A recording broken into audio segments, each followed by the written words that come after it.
70 కిలోమీటర్ల దూరంలో పొంగనూరులో ప్రఖ్యాతి పొందిన శ్రీ సుగుటూరు గంగమ్మ అనే గ్రామదేవత యొక్క ఆలయం ఉంది. పూర్వం చిత్తూరు జిల్లా పొంగనూరు పరిసర ప్రాంతాలను పరిపాలించే జమీందార్ల యొక్క కులదేవతగా పూజలందుకున్న శ్రీ సుగుటూరు గంగమ్మ గొప్ప మహిమలు గల తల్లి. ఈ అమ్మవారిని పూజించే సుగుటూరు వంశస్థులు ఒకప్పుడు వ్యవసాయ కూలీలుగా పనిచేస్తూ ఉండేవారు. వారిలో ఒక వ్యక్తి మధ్యాహ్నం వరకు ఎండలో పొలం పని చేసి భోజనం ముగించిన తరువాత ఆదమరిచి నిద్రపోయాడు. అతను ఆదమరిచి నిద్రిస్తున్నందువల్ల అతనికి తన చుట్టూ ఏం జరుగుతుందో కూడా తెలియనంత గాఢ నిద్రలో ఉన్నాడు. సరిగ్గా అదే సమయంలో ఒక కృష్ణ సర్పం అతని ముఖంపై ఎండ పడకుండా తన పడగను అడ్డుపెట్టగా అదే సమయంలో అటువైపుగా వెళ్తున్న ఒక తపశ్శాలి ఆ దృశ్యాన్ని చూశాడు. అతడు చాలా గొప్ప వ్యక్తిగా భావించి నిద్రపోతున్న వ్యక్తి దగ్గరకు వెళ్లి అతనిని నిద్ర లేపి అతనితో, నాయనా, ఈనాటితో నీ కష్టాలు తీరిపోయాయి, నీవు త్వరలో మహారాజ యోగాన్ని పొందబోతున్నావు అన్నాడు. ఆ మాటలు విన్న ఆ వ్యక్తి నమస్కారం పెట్టి,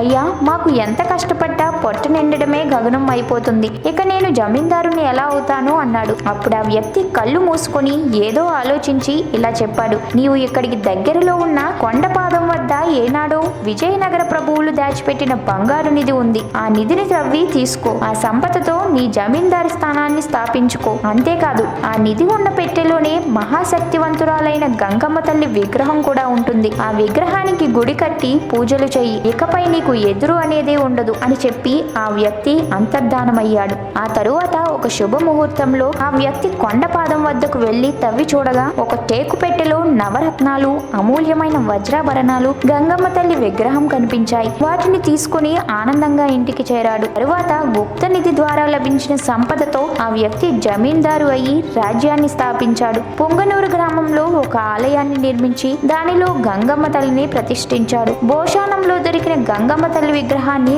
దేవాలయంలో ప్రతిష్ఠించిన ఆ వ్యక్తి ఇంటి పేరు సుగుటూరు కావటం చేత ఆ వ్యక్తి స్థాపించిన గ్రామ దేవతకు కూడా సుగుటూరు గంగమ్మ తల్లి అన్న పేరు వచ్చింది. ప్రతి సంవత్సరం ఉగాది పండుగకు ముందు రోజు గంగమ్మ జాతర చాలా గొప్పగా జరుగుతుంది. ఆ సమయంలో అమ్మవారికి దున్నపోతులు, గొర్రెలు, మేకలు, కోళ్లు మొదలైన జంతువులు బలి ఇవ్వబడతాయి. ఈ పొంగనూరులో అమ్మవారి జాతర జరిగే సమయంలో ఆ ప్రాంతంలో ఉన్న అన్ని వైష్ణవ మరియు శైవాలయాలు మూసివేయబడతాయి. ఆనాడు సుగుటూరు జమీందారులచే నిర్మించబడిన ఈ ఆలయ నిర్వహణ బాధ్యతలు ఈనాటికి ఆ వంశస్థులే చూస్తున్నారు. అమ్మవారికి జరిగే అద్భుతమైన జాతరను దర్శించడానికి కేవలం రాయలసీమ ప్రాంత ప్రజలే కాకుండా పొరుగున ఉన్న తమిళనాడు మరియు కర్ణాటక ప్రాంతాలకు చెందిన ప్రజలు కూడా రావటం ఈ సుగుటూరు గంగమ్మ మహత్యానికి నిదర్శనంగా భావించవచ్చు. ఈ వీడియో మీకు నచ్చితే లైక్ చేయండి, షేర్ చేయండి. మరిన్ని లేటెస్ట్ అప్డేట్స్ కోసం మా ఛానల్ ని సబ్స్క్రైబ్ చేయండి.